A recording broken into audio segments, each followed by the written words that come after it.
Hey there, horror fans. I'm your host, Douglas here at Drownboy Productions, and you're watching the 31 Days of Trick or Treat.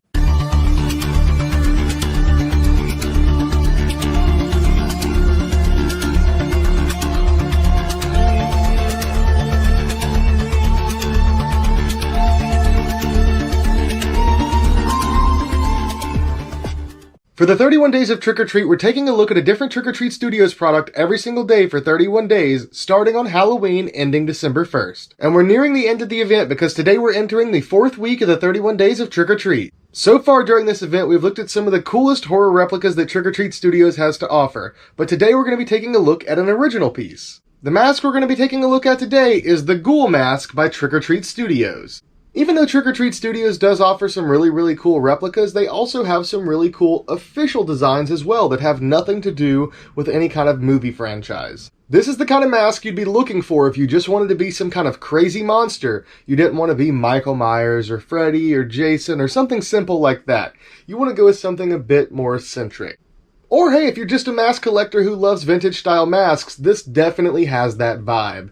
This thing is a 3/4 mask, so it's only, this portion of the face. It doesn't have a back of the head, no neck, anything like that. It's also pretty large, so this is something that pretty much anyone could wear. If it's too big for you, you could add some sponges in there or some foam to give it a little bit more volume and fit you a bit better.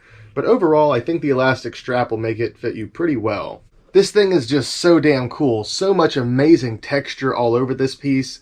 It just feels like an old Topstone piece. Or at least this is what the original piece should have looked like. This is what you would have seen advertised. And then you would have gotten one of the horrible mass-produced pieces by Topstone. I know they still have that really cool nostalgia to them. But I think if you guys have watched any of the Crimson Ghost Mask Rooms videos showing some of the comparisons between like master copies that were painted up properly versus the production copies that were released to stores, huge difference. This is like one of the master copies if they actually were mass-produced the way they were advertised. It looks so sick. And I believe this actually has some affiliation to someone else's artwork. I can't remember the artist's name off the top of my head, but we'll find that out when we take a closer look at it when reading the Trick or Treat Studios website excerpt. So let's go ahead and take a look at that now. Alright, so this fella is known as the Ghoul mask. It says it was designed by Craig Gleason and sculpted by Justin Mabry. Based on the amazing artwork of Craig Gleason and sculpted by Justin Mabry, here is the Ghoul. The Ghoul mask is the first ever mask produced by Craig Gleason's Bad Guys Club. And what is the Bad Guys Club, you might be asking? Well, the Bad Guys Club is a series of drawings consisting of goons, gangs, and ghouls. So far, there are over 30 known gangs in the Bad Guys Club. The most notorious are the Ghouls, Moon Goons, Sea Scum, and Boneheads. So get yourself the Ghoul today and become a member of the club. As for price on these, by the way, they are running $55, so just a bit below the full price for like a deluxe full head mask. And it's not a full head mask, but still for the size of it and the quality of it, I say it's well worth it. I haven't talked much about this yet, but it does have this crazy hair that's glued on top as well. It won't cover your full head, but it definitely gives that just crazy monster vibe from the front and sides. Also, I don't know much about Craig Gleason's artwork, but I'll definitely be checking it out after seeing this thing because, wow, what a creepy but cool design.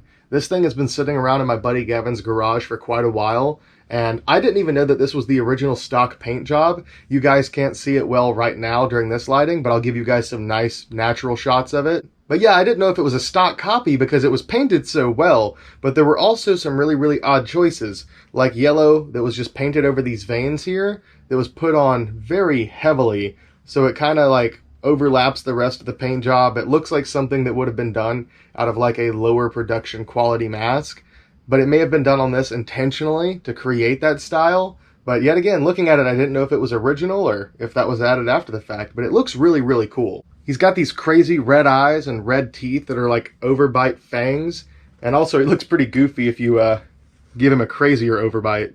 But yeah, guys, not a whole lot left to say about this one. There's not a ton of stuff to compare it against because it's pretty much an original concept.